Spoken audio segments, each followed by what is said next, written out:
নমস্কার। কবি মোফাজ্জলের লেখা। আমার মা।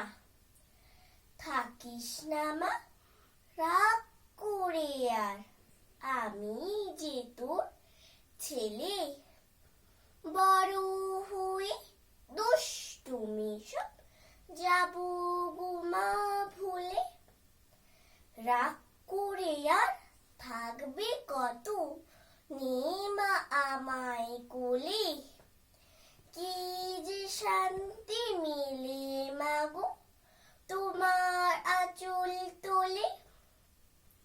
দুঃখ মা তোর মুছে যাবে আমি বড় হলে। সৎ পথে মা করব রুজি হয়ে কৃষক জেলে। মাগো তোর ভাবনা কিসের, আমি যে তোর ছেলে। দহাই লাগে মাগো আমার, নাও না এবার কোলে। নমস্কার।